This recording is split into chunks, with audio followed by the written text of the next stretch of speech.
نحمده ونصلي ونسلم على رسوله الكريم اما بعد فاعوذ بالله من الشیطان الرجیم بسم اللہ الرحمن الرحیم۔ میرے انتہائی واجب الاحترام دوستوں بزرگوں نوجوان ساتھیوں، آج حسب معمول 87 پارے کی تلاوت ہوئی۔ 23ویں پارے کا دوسرا نصف سورہ صاد سے اور 24واں پارہ 3 پاؤ تلاوت ہوا۔ خلاصہ تفسیر کے اعتبار سے دیکھیں تو ہم گزشتہ کل سورہ لقمان کے مضامین کے بارے میں تھوڑا بہت سمجھ چکے تھے، اور آج سے انشاءاللہ العزیز جو سے اگلی سورہ ہے سورۃ السجدہ، اس کے اوپر بات کریں گے۔ سورۃ سجدہ کا ایک موضوع بہت اہم ہے، اور وہ یہ ہے کہ اس کے اندر جو آیت سجدہ موجود ہے وہ بڑے نہایت خوبصورت انداز میں اللہ رب العزت نے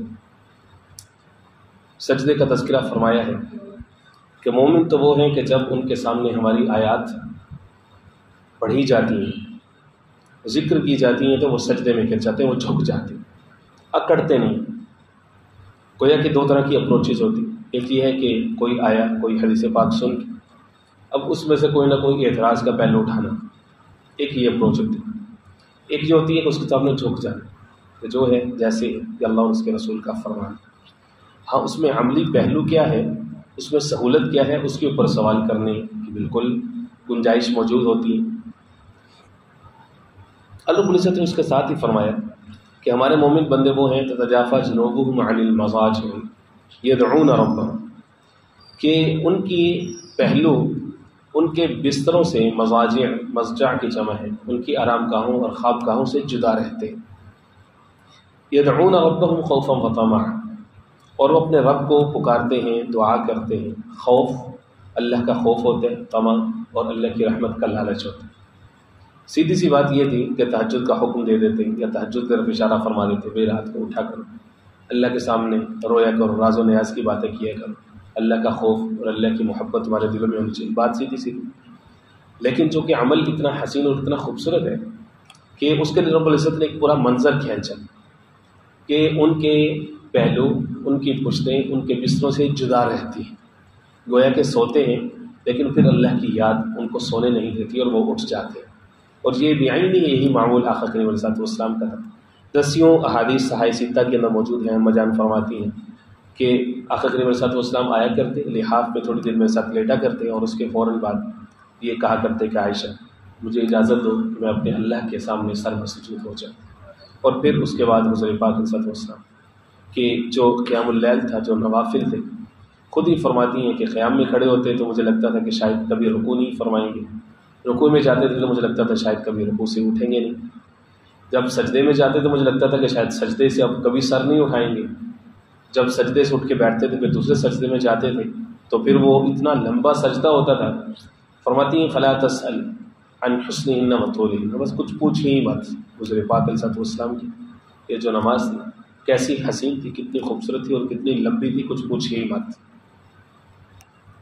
اور فرمایا فإنہ دأب الصالحین من قبلکم، تم سے پہلے جتنے صالحین تھے ہر امت کے اور اس امت کے، وہ سارے کے سارے جو رات کو اٹھنا ہے، سحر خیزی ہے، اس کی عادت اپنائے ہوئے تھے، تبھی رب العزت نے ان کو اتنے بلند مقامات کے ساتھ نوازا تھا۔ فرمایا کہ ان کے پہلو ان کے بستروں سے الگ رہتے، خوف اور طمع۔ کیسا خوبصورت انداز۔ سورۃ الاحزاب ہے، اس سے اگلی سورہ، مدنی سورہ ہے، اس کے 73 آیات ہیں اور 9 رکوع۔ سورہ انتہائی جامع، اس کے اندر معاشرتی قوانین، معاشرتی آداب، عمومی طور پر خواتین کے لیے، مردوں کے لیے، اسی طرح سے آقا کریم حضور پاک صلی اللہ علیہ وسلم کے گھر میں داخل ہونے کی آداب بالخصوص، اور بالعموم عوام الناس اور عام لوگوں کے لیے بھی یہ قانون کہ وہ دوسرے کے گھروں میں جائیں گے تو اس کے کیا آداب ہوں گے، ازواج مطہرات کی خاص تربیت، اور اس طرح سے متبنہ یعنی منہ بولے بیٹوں کے بارے میں کیا احکام ہیں، یہ ساری سورہ اسی کے بارے میں۔ اسی طرح سے حضور پاک صلی اللہ علیہ وسلم کی ختم نبوت کا تذکرہ اسی سورہ میں، آیت درود پاک وہ بھی اسی سورہ میں، آیت حجاب گھر کا پردہ، گھر کے باہر کا پردہ، وہ بھی اسی سورہ میں، بہت جامع سورہ ہے۔ سب سے پہلے اس کے ٹائٹل کو سمجھیے، احزاب، احزاب حزب ان کے جمع، حزب کہتے ہیں گروہ کو۔ چونکہ اس سورہ کے اندر دوسرے رکوع میں غزوہ احزاب کا تذکرہ ہے. آپ جانتے ہیں کہ 5 ہجری میں ایک بہت بڑی جنگ ہوئی، اور وہ کیا تھی کہ مشرکین اب تک انفرادی طور پر اپنی تباہ آزمائی کر رہے تھے اور مدینہ پر اٹیک کرنے کی کوشش کر رہے تھے، اور ان کی کوشش تھی کہ اس طریقے سے ان کو یا تو شکست دے دی جائے، شکست نہ دیں تو کم از کم ان کو مینٹلی ہر وقت ان کو ٹارچر میں رکھا جائے، سائیکولوجیکلی ان کو علم رکھا جائے، پریشر میں رہیں گے لوگ مدینہ کے لوگ.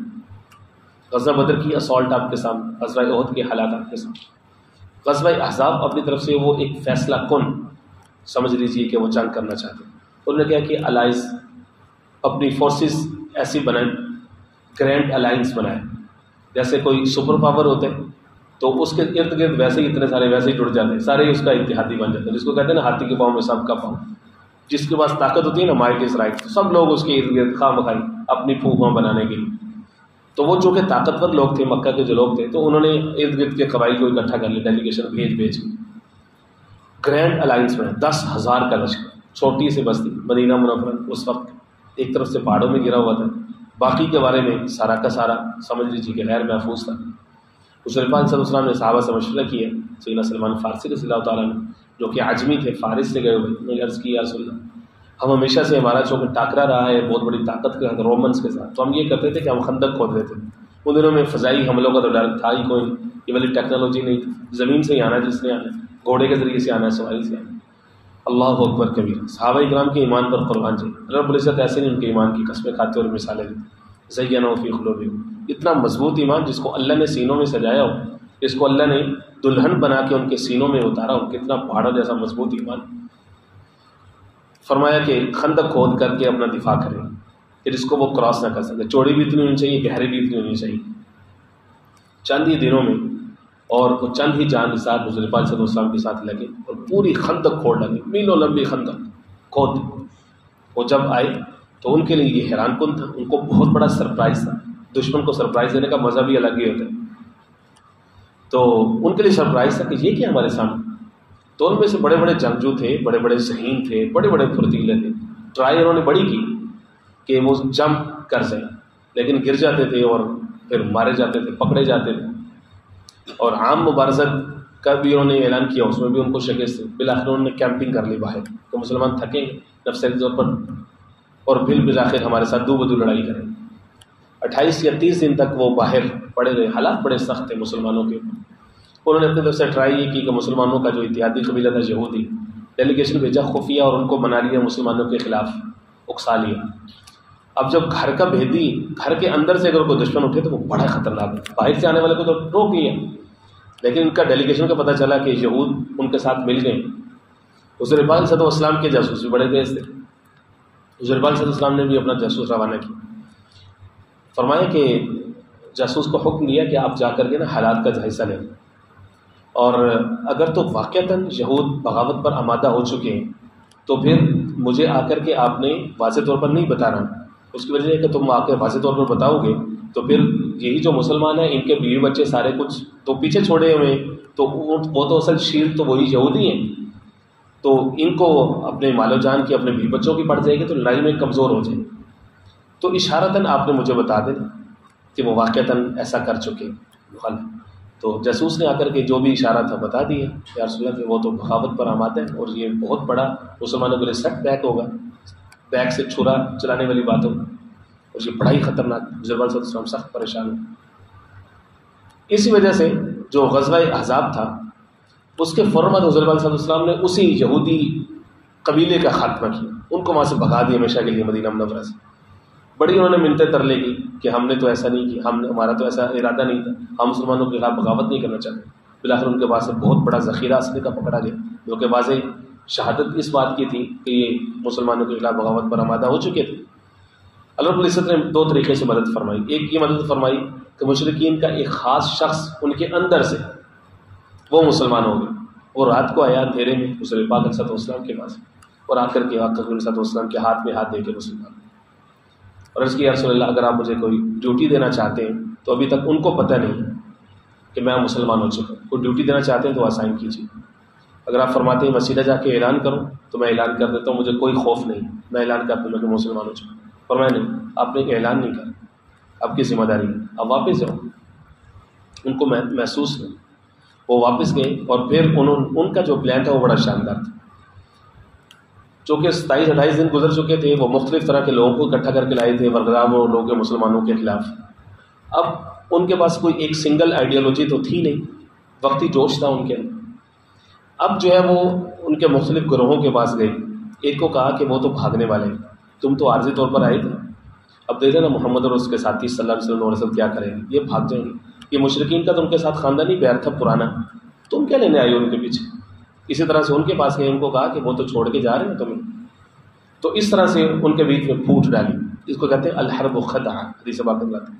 جنگ دھوکے کا نام ہے. تو دھوکے سے مراد یہ نہیں ہے کہ معاملہ طے کر کے کوئی ایگریمنٹ کر کے اس سے پیچھے ہٹ جانا، یہ وہ دھوکہ مراد نہیں ہے. دھوکے کا مراد یہ ہے کہ دشمن آپ کی کچھ اور چال سمجھے، آپ کچھ اور اس کے ساتھ کر رہے ہو، ٹھیک ہے. تو اس کو کہتے ہیں الحرب خدعہ. وہ آپ سے کچھ اور ایکسپیکٹ کر رہے ہیں، آپ اس کو نئے انداز میں اس کو جواب دے رہے ہیں. یہ جنگی ٹیکٹکس ہوتے ہیں، دنیا بھر میں سکھائے جاتے ہیں. ایک یہ ہوا. پھر یہ ہوا کہ اللہ رب العزت نے خصوصی مدد فرمائی، تیز آندھی چلائی، کیمپ ان کے اکھڑ گئے، ہانڈیاں ان کی الٹ گئی اور وہ بھاگنے پہ مجبور ہو گئے. چونکہ آئے بھی دوسری جگہ سے تھے، اب کتنی دیر تک وہاں ٹھہرتے، نفسیاتی طور پر وہ ویسے ہی ڈڈ ہو چکے تھے، بھاگے. بہت شاندار فتح نصیب فرمائی رب العزت نے. غزوہ احزاب یہ جو دوسرا رکوع ہے وہ اس کی شہادت دے رہے ہیں. اور اس میں منافقین کا کردار بھی بڑا نمایاں رہا کہ جس کا پہلی صورتوں سے شروع سے تذکرہ چلا رہے ہیں. کچھ منافق بھی تھے اور وہ جنگ میں جانا نہیں چاہتے تھے اور مسلمانوں کو کمزور کر رہے تھے. اللہ رب العزت نے پھر اس کے بعد ان کا تذکرہ بھی اسی کے اندر فرمایا کہ یہودیوں کے ساتھ ان کو بھی اچھی خاصی کڑی ان کو سزا دی جائے. اسی سورہ کے اندر آیت نمبر 28 کے اندر ایک مضمون ہے. حضور پاک صلی اللہ علیہ وسلم کی جو ازواج مطہرات ان کی تربیت کی ضرورت ہے. ازواج مطہرات چونکہ مختلف قبائل سے آئی تھیں، مختلف خاندانوں سے آئی تھیں. عورت تو عورت ہوتی ہے تو اس کو تربیت کی ضرورت ہوتی ہے. ہمیشہ مرد کی ذمہ داری ہے کہ اپنی عورت کی تربیت کرے. ازواج مطہرات کی حضور پاک صلی اللہ علیہ وسلم نے خود تربیت فرمائی. جب دیکھا کہ فتوحات زیادہ ہو رہی ہیں تو عورت کی کمزوری ہوتی ہے، وہ چاہتی ہے کہ وہ اچھے کپڑے ہوں، اس کا ایک اسٹیٹس ہو اور اس کے بعد زیورات ہوں. یہ عورت کی کمزوری ہے.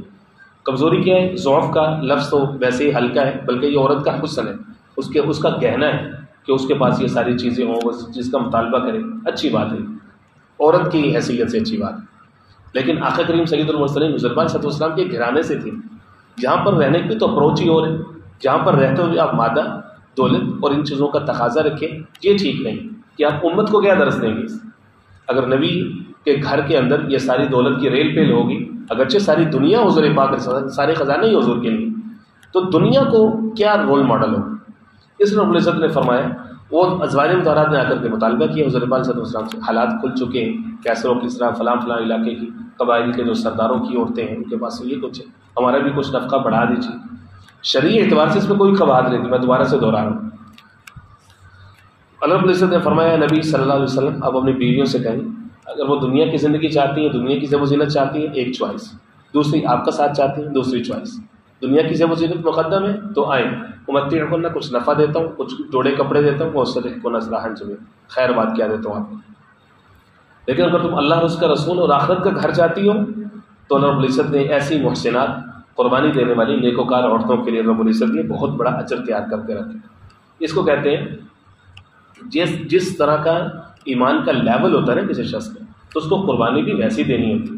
ازواج مطہرات حضور کے حرم میں تو ان کو دنیا پرستی یا دنیا کی چاہت یہ ان کو اس لحاظ سے ٹھیک نہیں تھی. اس لیے رب العزت نے تربیت فرما دی.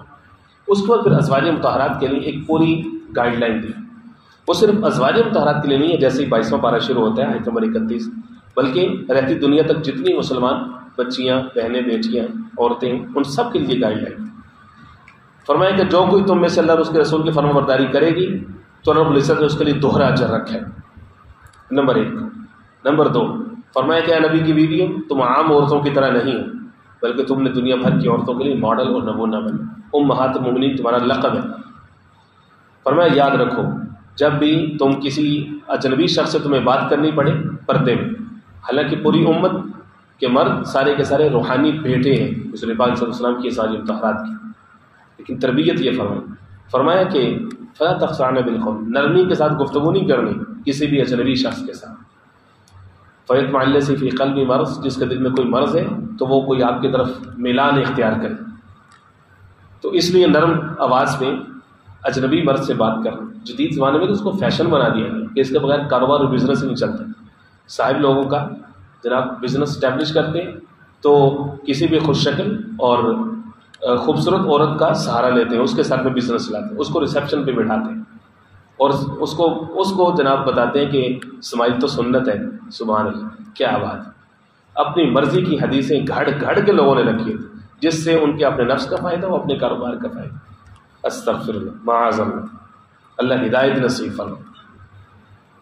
اور نرم گفتگو کر، فرمایا نرم گفتگو نہیں کر سکتے، سخت گفتگو کر تاکہ وہ صرف اور صرف دب کے تمہارے سے صرف ضرورت کی بات کر سکے اور مجبوری کی بات پوچھ سکے تمہارے سے. بس تم نے نرم گفتگو کی تو وہ تو تمہارے ساتھ سوالات کی بارش کر دے گا مرد. وَقُلْنَ قَوْلًا مَعْرُوفًا، فرمایا دستور کی بات کرو، صرف مطلب کی بات کرو. وَقَرْنَ فِي بُيُوتِكُنَّ، فرمایا گھروں میں ٹھہری رہو. وَلَا تَبَرَّجْنَ تَبَرُّجَ الْجَاهِلِيَّةِ الْأُولَىٰ، زمانہ جاہلیت کی عورتوں کی طرح زیب و زینت اختیار کر کے بازاروں میں نہیں نکلو، بازاروں کی زینت نہ بنو. جدید زمانے میں سب سے بڑا نعرہ یہ ہے مرد و عورت کے مساوات کے نام پہ. رب کعبہ کی قسم اس سے بڑا کوئی دھوکہ ہی نہیں ہے. یہ عورت اور مرد مساوات کا کیا چکر ہے؟ ایکویلٹی نہیں ہوتی، ایکویلٹی غلط ہے، میجرمنٹ ہی غلط ہے، آپ نے پیمانے ٹھیک نہیں. ایکویٹی ہوتی دونوں کا، جس طرح کا سفیر اور ورک ہے ویسی ان کی ذمہ داری ہے. عورت کا سفیر اور ورک الگ ہے، اس کی تخلیق الگ ہے، اس صنف نازک ہے، اس کا کام کا ایریا الگ ہے. مرد کا کام کا ایریا الگ ہے. دونوں میں تقابل ہی نہیں ہے کہ آپ کہیں گے جی مساوی ہونے چاہیے. شانہ بشانہ، شانہ بشانہ کیا ہوتا ہے؟ کوئی چکر نہیں ہے شانہ بشانہ. عورتوں کا کام الگ ہے، مردوں کا کام الگ ہے. عورتوں کے اپنے عمل کا اجر ہے، مردوں کے اپنے عمل کا اجر ہے. مرد کی اپنی ذمہ داری ہے، عورت کی اپنی ذمہ داری ہے. تقابل ہے ہی نہیں. وہ ایک شخص نے کہا تھا جمال الدین فانی رحمہ اللہ کو کہ جی مرد اور عورت یہ دونوں سائیکل کے دو پہیوں کی طرح، تو گویا کہ ترقی کی رفتار، ترقی کی شرح اسی انداز میں چلے گی. تو دونوں ہوں گے تو پھر چلے گی. حضرت نے فرمایا کہ پہلے تو بات تمہیں شرم آنی چاہیے. تم نے اتنے مقدس انسان کو، دونوں صنفوں کو تم نے کتنی ہلکی اور گھٹیا تشبیہ دی. اگر تم نے دے ہی دی ہے تو میں تمہیں وضاحت کر دیتا ہوں. سائیکل کے دو پہیوں کی مثال نہیں ہے، بلکہ مثال ٹائر اور ٹیوب کی ہے. جو ٹائر ہوتا ہے وہ ڈھانپ کر کے رکھتا ہے ٹیوب کو. ٹیوب باہر نکلتی ہے تو وہ پھٹ جاتی ہے، وہ خراب ہو جاتی ہے، وہ قابل عمل نہیں رہتی. ایسا نہیں ہے. جو عورت ہے وہ گھر کا گہنا ہے، گھر کی زینت، اس کی زیب و زینت یہ اس کی عبادت ہے اپنے مرد کے لیے، نہ یہ کہ باہر کے لیے. فرمایا زیب و زینت اختیار کر کے باہر نہیں نکلو. وَأَقِمْنَا الصَّلَاةَ، نماز قائم کرو. وَآتِينَا الزَّكَاةَ، زکات دیتی رہو. وَأَطِيعْنَا اللَّهَ وَرَسُولَهُ، اللہ اس کے رسول کی اطاعت کرو. سوال یہ ہے کہ یہ ساری چیزیں ازواج مطہرات تو پہلے سے کر رہی تھی. حضور صلی اللہ علیہ وسلم کی بیویاں تو کبھی باہر نکلی نہیں، نماز کبھی چھوڑی نہیں، اللہ اس کے رسول کی اطاعت سے وہ کبھی پیچھے ہٹی نہیں، اور نہ ہی کسی اجنبی مرد سے انہوں نے بات کی ہے، نہ ہی دستور سے زیادہ ان کا لوگوں کی محافل میں آنا جانا تھا. تو کس کو سنا رہے ہیں؟ کس کی تربیت ہو رہی ہے؟ یہ امت کی آخری آنے والی عورت جس نے کلمہ پڑھا لا الہ الا اللہ محمد رسول اللہ، اس کی تربیت ہو رہی ہے. اس کے بعد آگے اللہ رب العزت نے جو اہل ایمان ہیں ان کی صفات بیان فرمائی.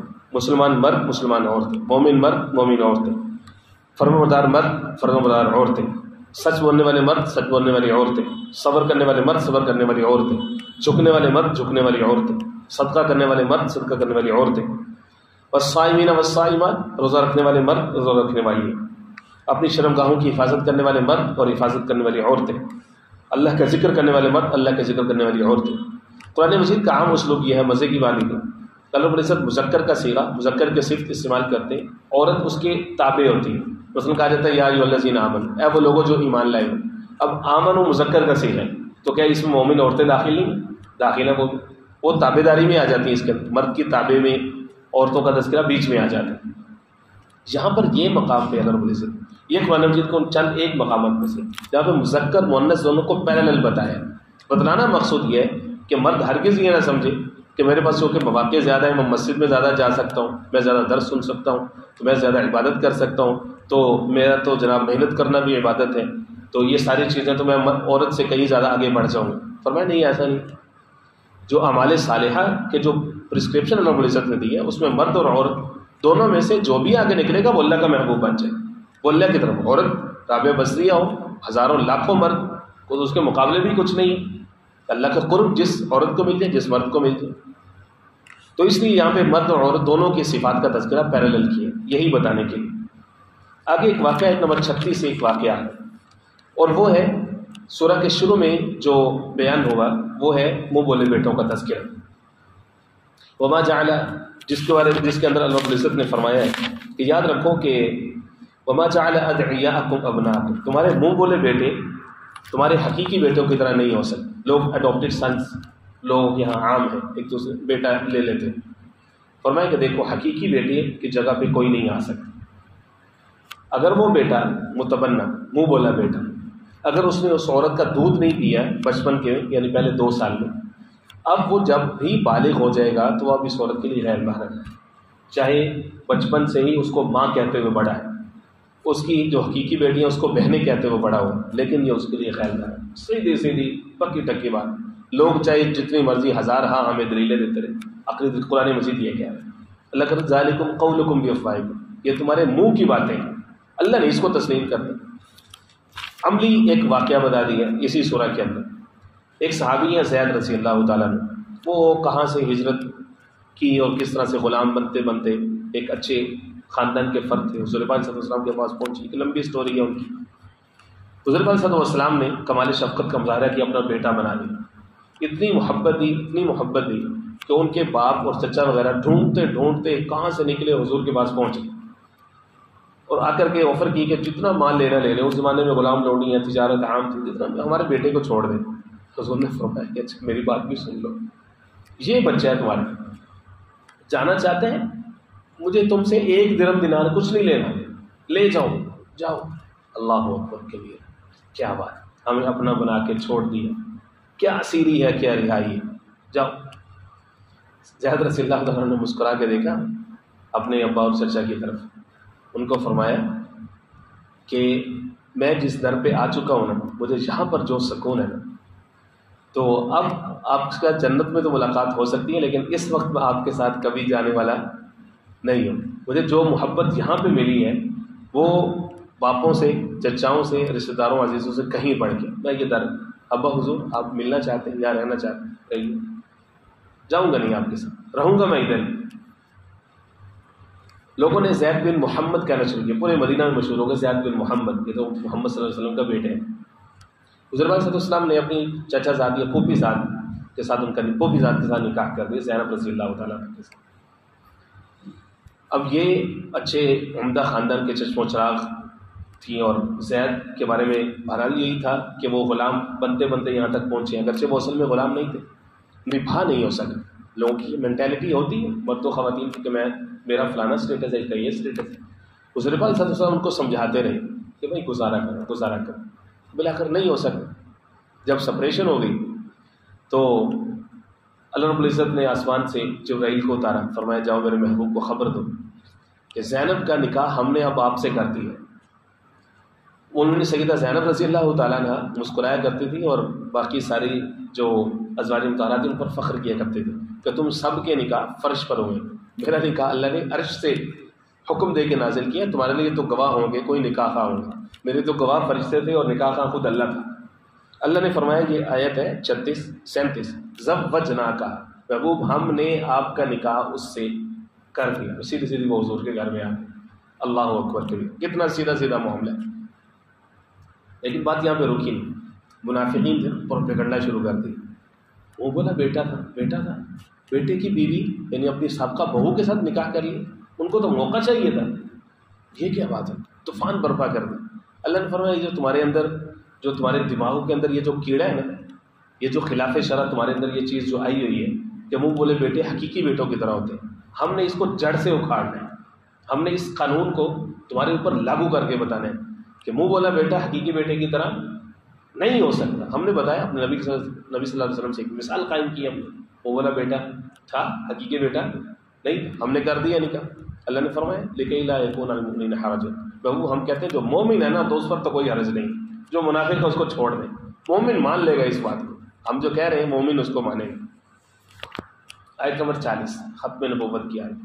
ما کان محمد ابا احد من رجالکم، محمد صلی اللہ علیہ وسلم تم مردوں میں سے کسی کے باپ نہیں، اللہ کے رسول ہیں اور نبیوں پر مہر ہے. حضور پاک صلی اللہ علیہ وسلم کا اسٹیٹس بتائے، تم مردوں میں سے کسی کے باپ نہیں. بہت انٹرسٹنگ بات ہے. مردوں میں سے، رجال کا لفظ ہونا، رجال رجل کی جمع، رجل کا مطلب ہوتا ہے مرد. تم مردوں میں سے کسی کے باپ نہیں. ایک حدیث پاک کے اندر آتے ہیں انا لکم مثل والدکم، اپنی امتیوں کو فرمایا کہ میں تمہارے لیے تمہارے والد کی طرح ہوں. دلچسپ بات یہ ہے کہ یہ فرمایا مثلو، تمہارے والد کی طرح ہو. جہاں پہ فرمایا کہ تم مردوں میں سے کسی کے باپ نہیں. اس کی وجہ یہ ہے کہ حضور پاک صلی اللہ علیہ وسلم کے جو صاحبزادے تھے کوئی بھی مرد نہیں بنے، بڑے نہیں. سن بلوغت کو پہنچنے سے پہلے بچپن میں یہ رب العزت نے اپنے پاس بلا لیا. اس کے اندر کئی ساری حکمتیں علماء نے اور سیرت نگاروں نے لکھی ہیں. مثلا ایک سب سے بڑی حکمت یہی ہے کہ بیٹا جب بڑا ہونا شروع ہوتا ہے، لوگوں کے پاس آنا جانا شروع کرتا ہے، تو لوگ عام طور پر جو باپ کا پروفیشن ہوتا ہے اس سے اس کو پکارنا شروع کر دیتے ہیں، چھوٹے چودھری، چھوٹے فلانے، چھوٹے فلانے. تو اس بات کا خدشہ یقیناً موجود تھا کہ جیسے جیسے وہ گرو کرتے، بڑے ہوتے، لوگ معاذ اللہ ان کے طرف بھی اسی طرح سے نبوت کی نسبت کرنا شروع کر دیتے.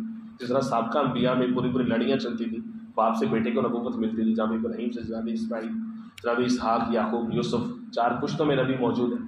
اس طرح سے اللہ رب العزت نے اب ختم نبوت کو ایک قانون کے طور پر اسٹیبلش کرنا تھا، تو بیٹوں کو بچپن میں ہی اپنے پاس بلایا. دنیا بھر کے اندر ہمیشہ سے لوگوں میں سینس یہ تھی کہ ہمیشہ نسل جو ہے وہ بیٹوں سے چلتی ہے، لوگ زیادہ بیٹوں کی خواہش کرتے ہیں. اللہ رب العزت نے یہ قانون بھی چینج کر دیا، ہم اپنے محبوب کی نسل ان کی بیٹیوں سے چلائیں گے. اللہ اکبر. فرمایا تم مردوں میں سے کسی کے باپ. اب وہ جو ہے تمہارے لیے تمہارے والد کی طرح ہو، اس کا ایک مفہوم ہے. وہ یہ ہے کہ جس طرح باپ شفیق ہوتا ہے، اس طرح حضور پاک صلی اللہ علیہ وسلم کی ذات شفیق ہے. باپ محسن ہوتا ہے، باپ مخلص ہوتا ہے. حضور پاک صلی اللہ علیہ وسلم بھی رؤوف الرحیم ہے. اس لیے فرمایا انا لکم مثل والدکم. حضور کو باپ کہنے کی اجازت نہیں ہے، یہ کہنے کی اجازت نہیں ہے. اس کی وجہ یہ ہے کہ جو باپ ہوتا ہے اس کے ساتھ انسان کی بے تکلفی بھی ہوتی ہے. بعض دفعہ انسان کوئی اونچ نیچی بھی بات کرتا ہے، لیکن یہ جو دربار ہے اس میں تو اونچا بولنا ہی جرم ہے، پوری زندگی کے اعمال چلے جاتے ہیں. یہاں پہ تو آنکھ اٹھانا ہی جرم بن جاتا ہے. خاموش ہے دل بڑی محفل میں غرانہ نہیں اچھا، کہ یہ بھی کیا ہو جاتا ہے، گستاخی اور بے ادبی ہو جاتی ہے. اس لیے فرمایا باپ کہنے کی اجازت ہے، باپ کی طرح شفیق ہے. خاتم النبیین، نبیوں پر مہر ہے. حضور پاک علیہ السلام کے بعد اب قیامت تک کوئی اور نبی نہیں آئے، مہر لگا دی رب العزت. گھرانے کے آداب ہے آیا نمبر 53 کے اندر، جس میں فرمایا کہ جب بھی تم نبی علیہ السلام کے گھر میں داخل ہو تو کچھ آداب کا خیال رکھو. ہوا یہ تھا کہ یہی ام المؤمنین زینب رضی اللہ تعالیٰ عنہ کا ولیمہ تھا. لوگ پہلے سے آ کر کے بیٹھ گئے اور پھر گپے شپے بھی لگانے شروع کر دی. اب حضور پاک صلی اللہ علیہ وسلم میزبان ہے، ان کو نہیں کہہ سکتے کہ بھائی ابھی نہیں کہہ سکتے. اللہ نے فرمایا جبرائیل کون سی آیتیں لے کے، اے ایمان والو نبی علیہ السلام کے گھر میں تم داخل ہو جب تک کہ تمہیں اجازت نہ مل جائے، پیشگی نہیں جاؤ پہلے سے. الی طعام غیر ناظرین اللہ، کھانے کے انتظار میں نہ بیٹھو، جب تمہیں بلایا جائے انٹری ملے فادخلوا، پھر داخل ہو جاؤ. فإذا طعمتم، جب کھانا کھا چکو فانتشروا، چلے جاؤ. ولا مستانسین لحدیث، باتوں میں جی لگا کے نہیں بیٹھو. اس لیے یہ آداب ہے. عین کھانے کے وقت میں کوئی بلائے، کھانے کے وقت میں جاؤ، کھانے کے فوراً بعد جلدی سے آ جاؤ وہاں سے، بیٹھو نہیں. فرمایا یہ چیز ہمارے نبی کو ایذا دیتی ہے صلی اللہ علیہ وسلم، اور وہ تم سے شرم محسوس کرتا ہے، لیکن اللہ حق بات سے شرم محسوس نہیں کرتا. یہاں پہ ازواج مطہرات کو پھر کہا کہ تم سے جب بھی کوئی سوال کرے گا تو پردے کے پیچھے سے اجازت ہے. وَإِذَا سَأَلْتُمُوهُنَّ مَتَاعًا فَاسْأَلُوهُنَّ مِن وَرَاءِ حِجَابٍ. ساتھ ہی فرمایا کہ ازواج مطہرات کا مقام یہ ہے کہ ان سے ہمیشہ کے لیے کسی غیر کا نکاح کرنا حرام ہے، منع کر دیا گیا. یہاں سے 2 باتیں ثابت ہوتی ہیں. ایک تو یہ ہے کہ جو ازواج مطہرات ہیں ان کو امہات المؤمنین کہہ دیا، مائیں کہہ دیا، جو میری نسبی ماں ہے جس سے میں نے جنم لیا، مجھے دنیا میں آنے کے بعد پتہ چلتا ہے، مجھے بڑے ہو کے پتہ چلتا ہے، مجھے عزیز رشتہ دار بتاتے ہیں یہ تمہاری ماں ہے. لیکن جو حضور پاک صلی اللہ علیہ وسلم کی جو زوجہ مطہرہ ہے اس کے بارے میں تو اللہ نے کہہ دیا وہ تمہاری ماں ہے، اس کے لیے تو اب کسی اور دلیل کی ضرورت نہیں. اور دوسری بات، اس سے عقیدہ حیات النبی ثابت ہوتے ہیں. ازواج مطہرات کا جب حضور پاک صلی اللہ علیہ وسلم کے ساتھ عقد ہو چکے ہیں، وہ اب تا قیامت جنت تک وہ اب ہمیشہ حضور کے عقد میں ہے. دنیا بھر کی عورت جب اس کے خامن کا انتقال ہوتا ہے، عدت کے بعد اس کی طرف خطبہ یا نکاح کا پیغام بھیجنے کی اجازت ہے. جہاں پر یہ خطرہ موجود تھا، عرب کے یہاں یہ عام تھا، لوگ بالکل شرم محسوس نہیں کرتے تھے، لوگ خطبہ بھیج دیتے تھے آسانی سے. کسی عورت کا خامن فوت ہو، وہ گھر میں بیٹھی تو نکاح کا پیغام عدت میں لوگ بھیجنا شروع کر دیتے تھے. یہاں پر یہ خطرہ موجود تھا. حضور پردہ فرمائے، لوگ جو ہے ہو سکتا ہے اچھی نیت کے ساتھ خطبہ بھیجے کہ میرا ایسے خاندان کے ساتھ تعلق جڑ جائے، منع فرما دی، پابندی لگا دی پہلے.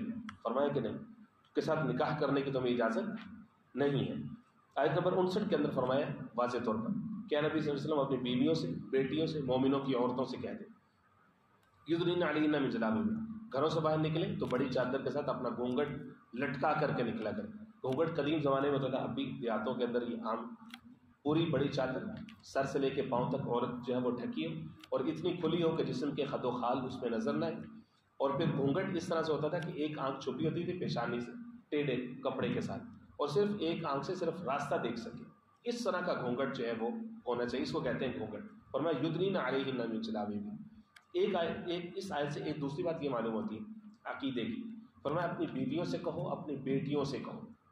اس سے معلوم ہوا کہ حضور پاک علیہ السلام کی بیٹیاں تھیں، بیٹی نہیں تھی. یہ ایک بہت بڑا مسئلہ ہے کہ سیدہ فاطمہ الزہرا رضی اللہ تعالیٰ عنہ کو تو بیٹی مانتے ہیں، لیکن بقیہ جو 3 بیٹی ہیں، سیدہ زینب، ام کلثوم، سیدہ رقیہ رضی اللہ تعالیٰ عنہ، حضور پاک صلی اللہ علیہ وسلم کی 4 بیٹیاں تھیں. یہ آیت اس پر شہادت دے دی.